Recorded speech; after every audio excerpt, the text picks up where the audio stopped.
کہا کہہ دو محبوب سے جا کے والا سوف یؤتیک ربک فترضی، محبوب رب آپ کو اتنا دے گا کہ آپ اپنے رب سے راضی ہو جائیں، راضی کیا جائے گا امت کے حق میں۔ اور حضور فرمانے لگے جب تک ساری امت جنت میں نہیں جائے گی میں نے راضی نہیں ہونا۔ حضور کا یہ رشتہ حساسیت والا، اور چونکہ ہمارے پاس تو اب ہم بعض دفعہ لگتا ہے کہ زیادہ عالم ہو گئے لوگ،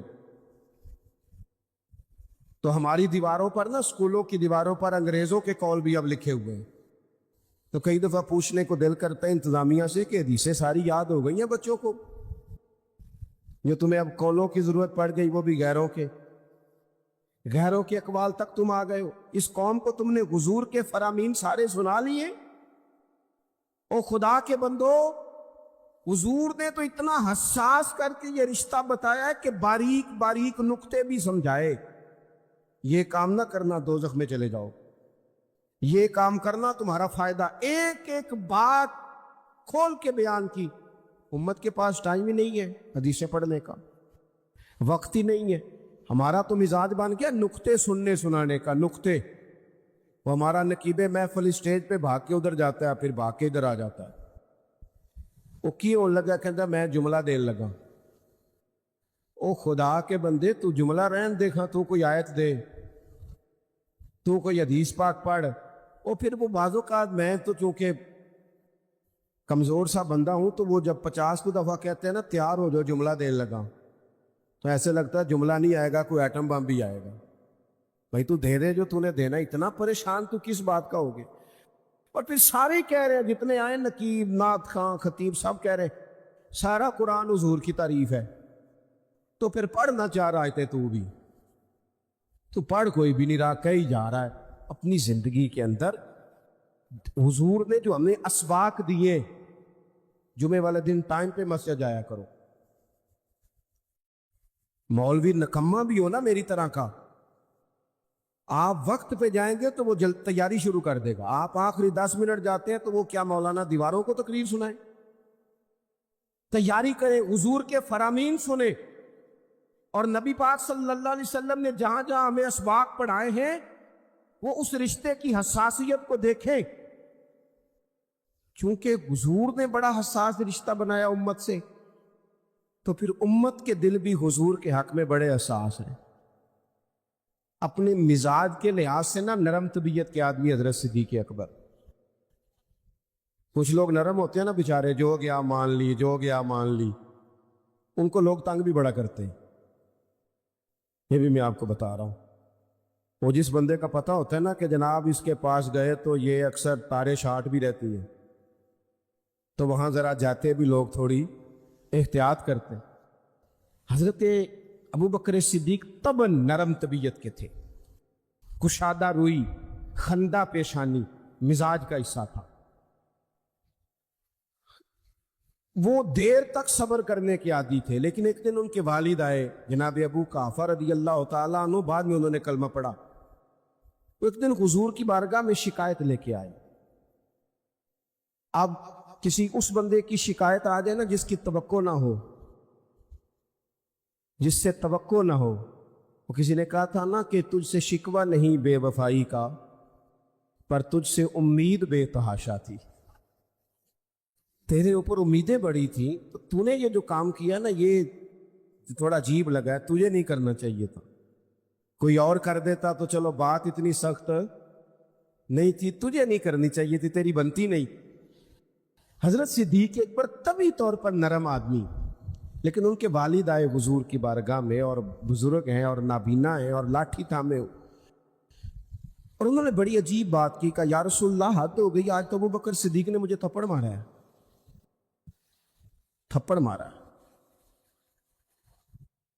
یہ ابھی وہ مسلمان نہیں تھے، شکایت آئی، کریم محبوب علیہ السلام کے گرد جتنے لوگ کھڑے تھے محو حیرت ہو گئے کہ ابو بکر صدیق یہ کام کریں گے۔ حضور نے فرمایا بلاؤ نا جناب صدیق کو، حاضر بارگاہ ہو گئے، ہاتھ باندھے، نظر جھکائی ہے۔ حضور نے فرمایا ابو بکر لوگوں کو تو یقین ہی نہیں آ رہا، تم نے تھپڑ مارا باپ کو؟ خاموش کھڑے، خاموش۔ کریم نے فرمایا ابو بکر سن رہے ہو میں نے کیا کہا، باپ کو مارا ہے؟ چپ کھڑے۔